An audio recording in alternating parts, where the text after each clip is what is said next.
اعوذ باللہ من الشیطان الرجیم، بسم اللہ الرحمن الرحیم۔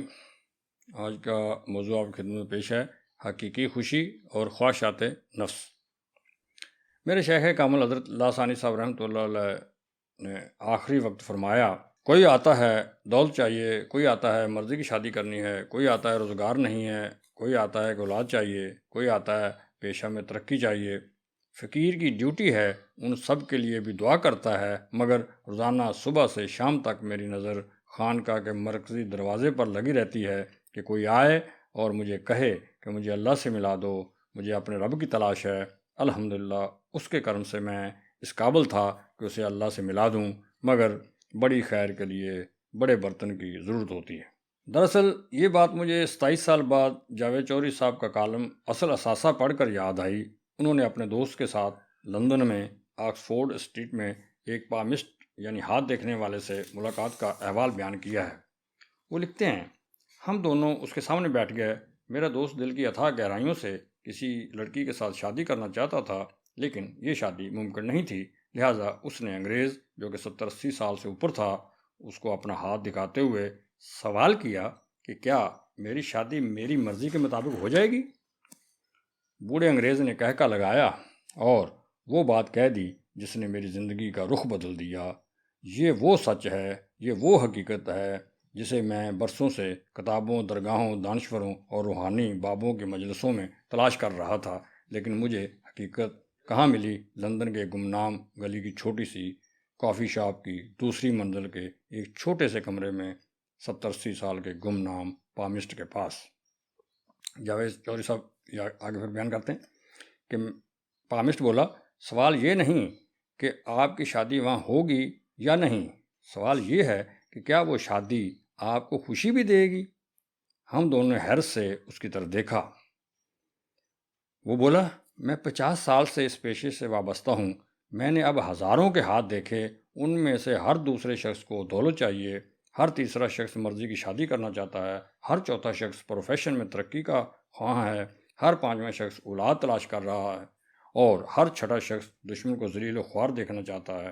لیکن ان میں سے آج تک کسی نے مجھ سے یہ نہیں پوچھا کہ جو دولت مجھے ملے گی کیا مجھے اس سے خوشی بھی نصیب ہوگی؟ کیا میں مرضی کی شادی کے بعد خوش بھی رہ سکوں گا؟ کیا میری ترقی مجھے خوشی بھی دے گی؟ کیا مجھے اس اولاد سے خوشی بھی ملے گی جس کو میں ڈاکٹروں کی دکانوں میں تلاش کر رہا ہوں؟ اور کیا دشمن کے ذلیل و خوار ہونے کے بعد میں خوش ہو جاؤں گا؟ اس طرح کے سوال مجھے آج تک کسی نے نہیں کیے۔ اور وہ کہنے لگا، ہم لوگ خوشی اور سکون کی تلاش میں ہیں، یہ دونوں چیزیں ہماری ہر حرکت، ہمارے ہر کام کی وجہ اور مقصد ہیں، اور اگر انسان اپنی زندگی سے خوشی کی تلاش اور سکون کی جستجو نکال دے تو انسان اور بنمانس میں کوئی فرق نہیں رہے گا۔ دونوں ایک دوسرے کا ہاتھ پکڑ کر پتھر کے زمانے میں واپس چلے جائیں گے، لیکن ہم ان دونوں چیزوں کو ہمیشہ فراموش کر بیٹھتے ہیں۔ ارے بھائی، پانی مقصد نہیں ہوتا، مقصد پیاس بجھانا اور جسم کے خلیوں کو شفاف اور صاف ستھرا مائع یعنی لیکوڈ فراہم کرنا ہوتا ہے۔ خوراک مقصد نہیں ہوتی، مقصد بھوک مٹانا ہوتا ہے۔ اسی طرح دولت مقصد نہیں ہوتی، مقصد اس دولت سے خوشیاں حاصل کرنا ہوتا ہے۔ اور شادی مقصد نہیں ہوتی، مقصد وہ مسرت، وہ سرشاری ہوتی ہے جو قدرت دونوں انسانوں کے درمیان کہیں چھپا دیتی ہے، اور یہ دونوں مل کر اسے تلاش کرتے ہیں۔ پھر وہ بولا، ہمیں خوشی کو پہلی ترجیح دینی چاہیے۔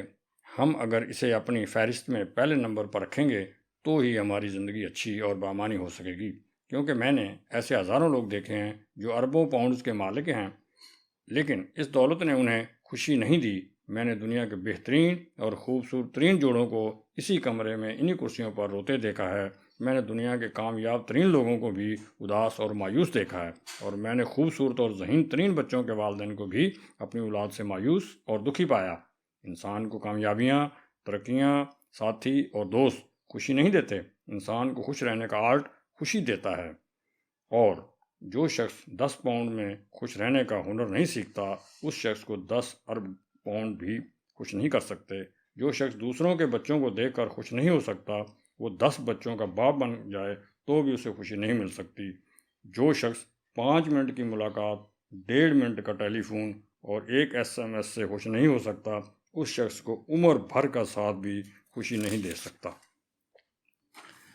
جو شخص مسجد، مندر یا چرچ کی دہلیز پر ایک قدم رکھ کر خوش نہیں ہو سکتا، اسے عمر بھر کی عبادت خوشی نہیں دے سکتی۔ جو شخص ریل یا بس کی سیٹ ملنے پر خوش نہیں ہو سکتا، وہ بوئنگ کارپوریشن یا مائیکروسافٹ کا چیئرمین بن کر بھی خوشی محسوس نہیں کر سکتا۔